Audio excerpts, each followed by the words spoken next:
Hello बच्चों, चलिए हम इस प्रश्न को देखते हैं। एक समान चुंबकीय जो क्षेत्र है उसमें गतिमान चालक के सिरों के बीच उत्पन्न प्रेरित विद्युत वाहक बल का सूत्र लिखिए। तो चलिए बच्चों, हम सर्वप्रथम इस प्रश्न की मुख्य अवधारणा पर चर्चा करते हैं। और उसके लिए बच्चों हम यहाँ पर क्या लिखने जा रहे हैं? हम लिखने जा रहे हैं मुख्य अवधारणा। क्या लिख रहे हैं बच्चों? मुख्य अवधारणा। और इस प्रश्न में हमसे क्या पूछा गया?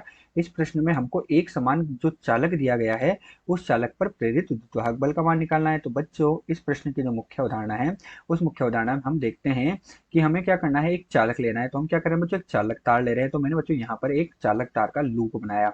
ये क्या है बच्चों? मेरे पास लूप है। और ये किसका लूप है? चालक तार का लूप है। किसका लूप है बच्चों? तार का लूप है। जब मैं इसे क्या करता हूँ, एक समान चुंबकीय क्षेत्र की बात है, अर्थात मैं क्या करता हूँ, एक चुंबक मैंने ली बच्चों। और ये चुंबक हमारे पास होगी तो चुंबक के दो ध्रुव होंगे। ये हमारे पास इसका उत्तरी ध्रुव है और ये दक्षिणी ध्रुव है। अब बच्चों, जब ये चुंबक जो होती है इस लूप के पास में आएगी, तो जब चुंबक लूप के पास में आएगी तो क्या होगा? चुंबकीय बल रेखाएं यहाँ से निकलेगी कुछ इस तरह से। तो क्या होगा बच्चों? इस चुंबक से हमारे पास चुंबकीय बल रेखाएं निकल रही है।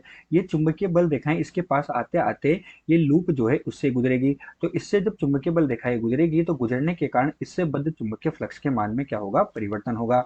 और वो चुंबकीय फ्लक्स फाई के मान में परिवर्तन होने से वहां पर प्रेरित विद्युत वाहक बल ई जो है वो उत्पन्न होगा। तो इसमें प्रेरित विद्युत वाहक बल कैसे उत्पन्न हुआ?